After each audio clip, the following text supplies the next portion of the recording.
ယောက်ျားလေးဆန်တာကြိုက်လားမိန်းကလေးဆန်တာကြိုက်လား ယောက်ျားလေးဆန်ပါ ယောက်ျားလေးဆန်တာပဲကြိုက်တယ်မမညီမလေး ဟုတ်မင်္ဂလာပါ စပင်းညက်မယ်နော် ဟုတ်ကဲ့ရှင် စပင်းကဘယ်လိုပုံစံမျိုးညက်မယ်စဉ်းစားထားလဲ ဒီပုံစံမျိုးညံ့မလဲဆိုတော့ဒီမှာ ဟိုလေးပြန်ပြရဒီလိုပုံစံမျိုးညက်ချင်တာ ဟုတ် sorry နော်ပုံစံလေးအခုဒီကောင်ကကြတော့အခုဒီပေါ့ဒါ၄ပုံပေါ့နော်ဒီ၄ပုံထဲမှာကကြတော့ layer ပေါ့ ဟုတ် အဲ့တော့တစ်ခုနဲ့တစ်ခုကတော့ကြတော့ပုံစံကတော့မတူဘူး ဟုတ် ပုံစံမတူတာဖြစ်တဲ့အတွက်ဟိုဟာလေညီမကစပင်ကို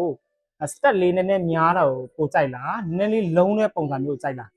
စတက်လေးများတော့လို့ပြော စတက်များတာကိုကြိုက်တယ်နော် ဟုတ် ပြောနေမှာလေစတက်များတာကိုကြိုက်တယ်ဆိုလို့ရှိရင် okay အဲ့ဆိုလို့ရှိရင်အခုလက်ရှိဒီညီမစပင်ကအရင်ထူတဲ့ထဲမှာတော့ပါတယ် ဟုတ်ဆို အရင်ထူတဲ့ထဲမှာတော့ပါတယ်ပေါ့နော်နောက်တစ်ခုကစပင်က weight ကအရင်များတာဖြစ်တဲ့အတွက်အပေါ်လေးတွေကကြတော့အဲ့လိုညက်ပြီးသွားပြီဆိုလို့ရှိရင်နည်းနည်းလေးတော့ပုံသွဲပေးဖို့တော့လိုမယ် ဟုတ်ဟုတ် ယောက်ျားလေးဆန်တာကြိုက်လားမိန်းကလေးဆန်တာကြိုက်လား ယောက်ျားလေးဆန်ပါ ယောက်ျားလေးဆန်တာပဲကြိုက်တယ်မိန်းမမဆန်ချင်ဘူးပေါ့ ဟုတ် သိချာရနော် ဟုတ်တယ် မိန်းကလေးမဆန်ချင်ဘူးနော် ဟုတ် ဘောညက်မလားဆိုဒီကလုံးလုံးလေးမိန်းကလေးဆက်စားပေါ့ မင်္ဂလိဆန်တာကြတမသိမကြိုက်ဘူး မိန်းကလေးဆန်တာမကြိုက်ဘူးအဲ့ဆိုယောက်ျားလေးဆန်တာမကြိုက်တာပေါ့ ဟုတ်ကဲ့ okay အဲ့ဆိုလို့ရှိရင်ခုနညီမပြတဲ့ပုံစံအတိုင်းလေးပဲညက်လိုက်တော့မယ်နော်အဲ့ဆိုနော်